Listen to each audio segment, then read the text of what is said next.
Hello and welcome, ladies and gentlemen, to Define Disaster. This is Battlefield 4, and today we're going to be taking a close look at all available PDWs in the game with the aim of finding out which is best suited for close quarter combat. Now before we get started with looking at the weapons we've got in our comparison today, let's talk about some of the weapons that are not in the comparison today and why I have not included them. Starting off with the SR2, high fire rate, very competent close quarter PDW. I would definitely recommend you try it out and you'll see some gameplay of it today, but in my opinion it is just a slightly more uncontrollable version of the JS2, a weapon we do have in our comparison today and is thus not necessarily needed in this comparison, because if you like the JS2 you will like the SR2. It's just slightly harder to use from a recoil standpoint. Another weapon I have omitted, and this may be a little bit more controversial, is the P90. Now this weapon is very capable at close quarter, once more high fire rate, but in my opinion it's got a little bit of an odd combination of a quite low damage model and quite low recoil, which means although it could be suited from a recoil perspective and benefit a little bit from that to make it more capable at medium close ranges, which is still within close quarters, it doesn't have the damage model to sport it and is in that case very similar to something like an MP7, however doesn't have the fire rate of the MP7, a weapon we're going to be looking at today in a little bit more detail. So in my opinion it's kind of a mixture between the JS2 and the MP7, however it doesn't benefit from its strengths but more from its weaknesses, and in that case I would just recommend using the JS2 or the MP7 over the P90. However, if you are a P90 user and find it to be a very competent close quarter weapon, you are in no case wrong. It's excellent hipfire, got a great magazine, so you're more than welcome to use that as well. However, I have not included in my analysis today because of the stated reasons. Now with that all being said, let's move on to the first weapon in our actual comparison today. The first weapon in our comparison today is the AS-VAL with a maximum damage of 27 and a minimum damage of 15.4. We have here of course a higher damage model weapon, allowing you to 4-shot kill your enemy up to 11 meters. Complementing this already great damage model, we have a high fire rate at 900 rounds per minute. You're going to blow your enemy away, and in combination with the damage model, what this basically leads to is a time to kill up to 11 meters, roughly 25% faster than the FAMAS, which is a statement in itself if you're outgunning the FAMAS in close quarter. To balance this out, as most higher damage model weapons have in the game, we have a smaller magazine size with 20 plus 1 or 21 bullets in total. You're going to have to be careful with your ammo and not mag dump too much, because otherwise you're just going to find yourself reloading while trying to engage the next target. Definitely not trying to engage 3 targets at once is a recommendation I would put out to you. 1 target is probably the best suited for the AS-VAL, maybe 2 if it's really close quarter, but otherwise you're just overextending your gun and you're going to get yourself killed. To complement, however, or to compensate more for this smaller magazine, you have a blazing fast short reload at 1.95 seconds. Under 2 seconds is always amazing and helps this weapon excel at its close quarter capabilities even more. The long reload, which you will hit quite often at 2.8 seconds, isn't quite so fantastic, isn't quite so rosy, but certainly shouldn't be too much of a hindrance to your performance with this weapon. Moving on to the recoil pattern of the AS-VAL, with 0.33 degrees vertical recoil, 0.3 degrees to the left and 0.4 degrees to the right. This may sound like quite a bit of recoil, and it is, but that is of course to be expected with a weapon that puts out this kind of damage in close quarter. However, if we compare it to the rest of the weapons we're looking at today, it is pretty much the lowest across the board, with the exception of recoil to the left. The AS-VAL actually has less horizontal recoil than the JS2, CZ3A1 and MP7, and less recoil to the right than all those weapons mentioned as well. It only really loses out to the MP7 when it comes to recoil to the left. So this gun is relatively controllable for the amount of damage it puts out. The only thing you should consider is that it's got a first shot recoil multiplier of 2.55, meaning it will kick significantly when first firing it. Moving on to the accuracy of a gun, a standard PDW ADS value while not moving, aiming down sight of 0.4, amongst the best today. Certainly nothing to write home about, but plenty for close encounter combat, which of course is what we're focusing on today. When we move on to the accuracy while hip firing while moving, at 1.5, it's not the best in our comparison today, but it's plenty. And of course, given that this is a PDW, we all know they're most capable at hip firing at your enemy, so you shouldn't be too worried about this gun underperforming in those situations. Next weapon in our comparison today is the JS2 with a maximum damage of 22.5 and a minimum damage of 13.5. We're looking at a standard PDW damage model here. Fire rate at 900 rounds per minute is amongst the worst in our comparison today, but trust me when I tell you 900 rounds per minute is plentiful for close encounter combat. The magazine size of the JS2 is a standard magazine, 30 bullets plus 1, of course benefiting it over the AS-VAL, although it can't quite put out the damage as fast as that gun. Moving on to reload times, this is really what holds back the JS2 the most. With a short reload of 2.45 seconds, you may find yourself being killed in close quarter while reloading, because that is relatively long for a close quarter weapon. However, not amongst the worst there is in Battlefield, just the worst in our comparison today. Long reload is even worse with this gun, and you're really going to try to avoid hitting that long reload at 3.15 seconds. You do not want to be caught reloading this gun with no bullets left in your chamber. When it works down to recoil, we have 0.38 degrees vertical recoil, 0.3 degrees to the left, and 0.5 degrees to the right. This is amongst the worst in most of the recoil categories. The CZ3A1 generally has more recoil, but otherwise, all of the other guns pretty much have less recoil in our comparison today. So the JS2 also kicks quite heavily. Nothing, however, you can't get under control. If we move on to the first shot recoil multiplier of the JS2, once more we have a high value here at 2.55, so you're gonna watch out for that when trying to tap fire this weapon.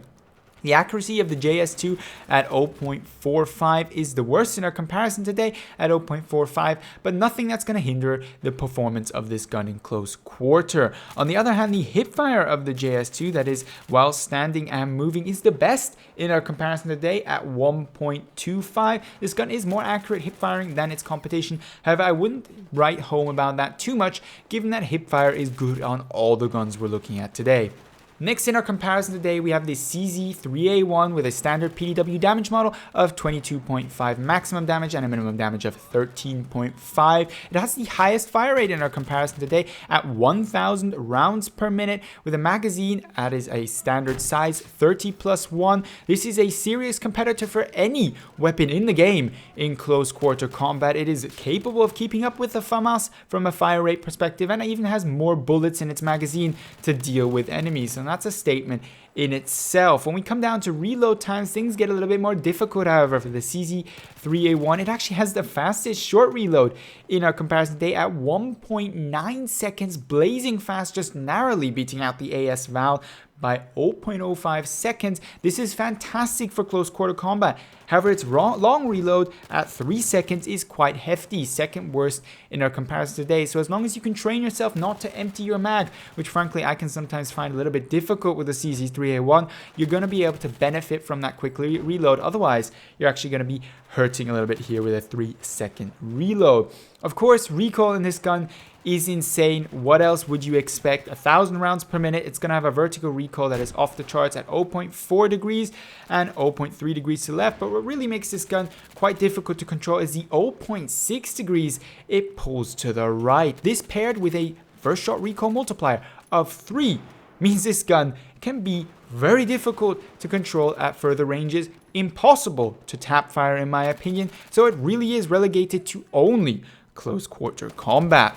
When it comes to accuracy of the gun, we have a standard 0.4 ADS value for PDWs and a standard 1.5 hip fire value while standing and moving. That means it's pretty much on par with all of the guns we're looking at today, only beat out by the JS2.